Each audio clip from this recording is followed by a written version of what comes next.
Eli Smith, good morning. Good morning, sir.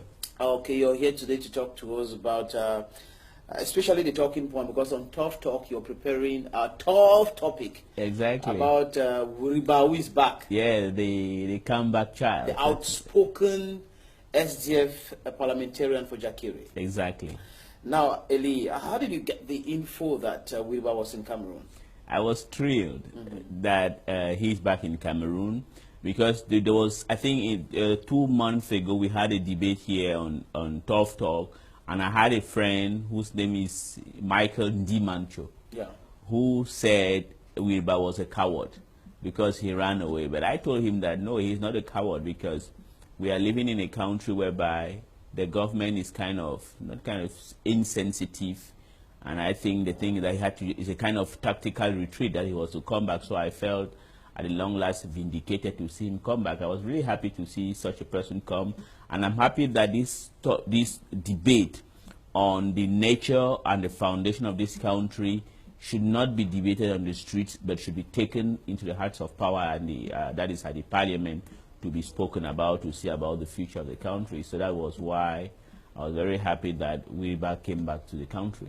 But yesterday was not invited to the rostrum. He took to it. He was took the microphone and then started voicing his opinion and saying that we cannot stay here. People are suffering, people are dying, and then you're talking nonsense. And that I'm happy that the Minister of Territorial Administration is here. Your guys are molesting people in the streets, in the neighborhoods. How did you find that? I found that very good. It was a good thing, because, you know, to be sincere, at times I feel so bad about our journalists sometimes, especially our so-called intellectuals and the leaders of this country, because they want to make people think that, well, it's business as usual, there's nothing, and that the country is safe, that there's no problem. But when he brings up the topic, especially when the Minister of Territorial Administration, Rene Sadi, is there, he cannot refuse that he was not aware, or he's not aware of the atrocious attitudes of his men and women on the ground in West Cameroon. So it's a very good thing that, it's a good thing even for the democracy of Cameroon to be sincere. I think it's not a matter of thinking. Wiriba, contrary to what many people might be thinking, he's really a patriot, because I think it is time for us to sit honestly and look at the facts straight and decide about the future of this country. And he's the MP for, he's a member of parliament for Jakiri. He represents Jakiri and represents the nation. So I think MPs need to borrow a leaf from Wiriba and always come and table the reality of the ground in parliament. He should, look, he is the kind of antithesis to this man called Emeka Ekema of Boya, who just goes around stoking grievances, steering division around. So I think Mr. Wiriba should be feted as a hero. He's good for Cameroon. What do you think in the government in place and the Speaker of the National Assembly? Some of them feel very uncomfortable when they listen to people who are outspoken, who are there to represent the people. And the very nature of parliament is a Greek word, par, like talk. So if you are in the parliament and you can't talk, can we still call that a parliament? We can't call it a parliament. Now, to the discharge of people like Kabayege Jibril and other MPs who are not of the SDF and UDC or the opposition, most MPs of the ruling CPDM party do not have the legitimacy. The thing is that they never won their respective wards. They deserve where they are because of the rigging or the fraudulent nature of the electoral process in Cameroon. Hence, some of them cannot voice their mind. But I think it has to change, even for the credibility of the CPDM. A man like Kabayege Jibril, he has been in parliament for, I think, 25 years or more. And if he cannot bring up the grievances of the people of his constituency that he represents, but wants to preserve the image of Paul Biya and his clique, then he's doing that not just for the detriment of Paul Biya, but his own personal detriment and the detriment of where he comes from. I think MPs need to learn that they have to speak or voice. And that they're the people's representative. They are the people's representative, voice the grievances of the people.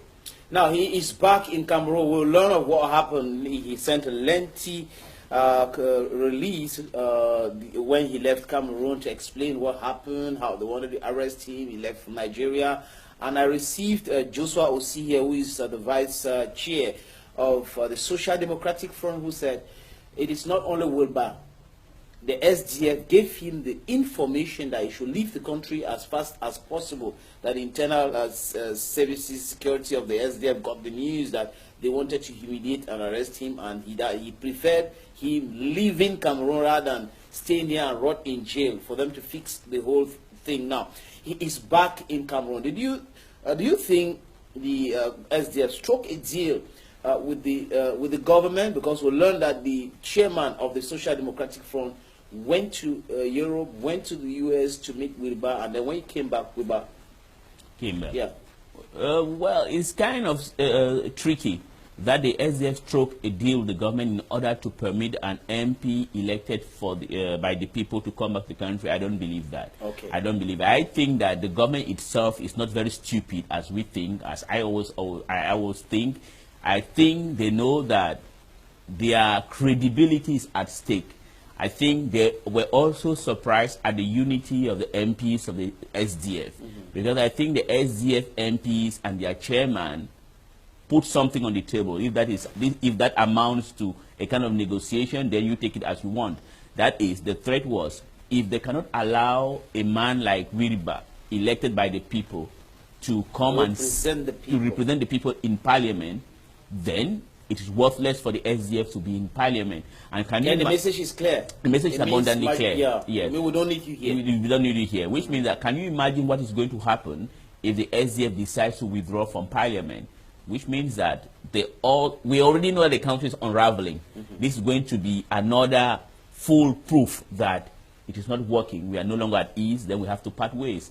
And now this government who lives by slogan, PR, will have really destroyed themselves. Anyway, they are not very good at PR already. The public relations, you think it's bad? It's awful. It's normal when you have people who are 80 or 100 years old governing. They are living in the 20th or 17th century, while we're in the 21st century. They seem not to understand how things work out. So if the SDF MP came back, simply because the government understood that the SDF is united, will not take it lightly for one of their... standing as one man. Yes. Now, after the pronouncement in the National Assembly, Rene Amawesadi said he doesn't think an MP have to speak like that. That Wilbur is an MP and should not speak like that. And Wilbur, who told them that he's here for Kondengi or prepared to die. That's very good. I like his boldness. Now, Mr. Rene said, I don't know where he comes from. Why does he think an MP should not speak that way? The man Wilbur is representing the people of Jakiri. Every day when he goes there, he hears what the people of his constituencies voices to him. Now he has to come and channel. He is just a kind of vehicle transporting the grievance of the people of Jakiri and the greater Anglophone Cameroon. For him to say what he's saying is, for Mr. Rene Sadi, it's absolute nonsense. But there's one thing I want to say. Rene Sadi can borrow. We cannot just come here and say everything is so awful. If you look at the way the policemen of Cameroon used to behave in the past, that is, racketeering was part of their whole deal. But when this old man called Ngele became the Inspector General of National Security, I think those improvised roadblocks have reduced drastically. Eli, I beg to differ with you. When I go to the Southwest, there are roadblocks there. The law is clear. We're not supposed to have roadblocks on our roads. Stones, sticks, and blocking the roads. You go to a corner, you see there concrete on the tarred road. You cross Muyuka, they use candles to block the road. You're entering into Kumba, the same situation. You are absolutely correct. But we have also to have the courage and the humility to say the way the police used to act before, they and no the way act like that. Now the cases of Ekuna, Kumba, and Victoria, where they are still mounting roadblocks, has to be denounced in very strong terms. It is an opportunity on an occasion to use your mobile phones, see what they are doing, and bring it online and air it here. And then I think Emmanuel Ngele, Barangangele will be able to say. But so I want to say that Barugangele has brought a kind of petty improvement within the police force, and that we have to sacking of policemen, exactly, sending some on retirement. Brilliant. That we have to acknowledge it. Yeah. And I think. But he is the same Barugangele who wanted to arrest Wilbur. Yes, it's true. But I'm not here trying to set the cat out of the bag. But I think we can perhaps not like this regime. Perhaps personally, I don't just like them. But within them, there are some of them who are honest. Barugangele said something that sometimes his hands are tied, that the President of the Republic is kind of caged by a group of extremists, himself, the President. So perhaps to the discharge of Barugangele, he was asked to do so. But now the thing is that sometimes you can also have the courage, like Wilbur, to say it's wrong. It's wrong, I'm not going to do it. Because what Wilbur is doing is really courageous for him to stand in front of a government that is insensitive, that has been going around beating and arresting people in a wanton manner, to do what Mr. Wilbur is doing, which is very good. And I want to repeat once again, it's also good for Cameroon to have people who speak the truth, to look about the future or improve what is going on in the country. Now, Eli, let's go directly to the talking point. Do you think the Biya regime can still go ahead with plans to arrest Wilbur? Yes, I think so. They can still go ahead. They can still go ahead. What makes you think so, Eli? Because it's a very dishonest group of people, insensitive, arrogant and ignorant. They believe only in brutal force. And they also believe... But it's not working for months and months now, Eli. It is not working. As I said, I was in the Southwest the other day, met with some politicians, a politician of the ruling party, who was saying that, yes, in front of the cameras, we can say things are okay. But he said clearly that the GC is a big disgrace, and that children are not going to school, that the situation is disturbing, that goes down just via SMSs, people respect it there, and so people are not happy. He was like saying that. It is true. Yeah, I'm sorry if I may have interrupted you. What I say is, I'm saying that there's a precedent, right? Yeah. This government, for example, Paul Aya Abine, was not supposed to be arrested. These people assured others that they will not arrest him because, well, he's a political figure, he's a super scale magistrate.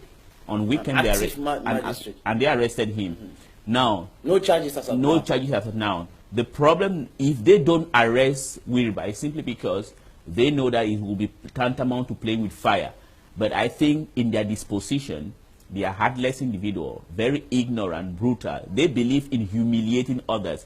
It's a kind of anthropological way of viewing things. You see, the thing is that we have a group of people who came from the forest, and then suddenly they became extremely rich, and also out of a stroke of luck, they now became they came to power, and they are afraid that they might lose it. But it's a mistake, because at a point in time they might be doing what they are doing.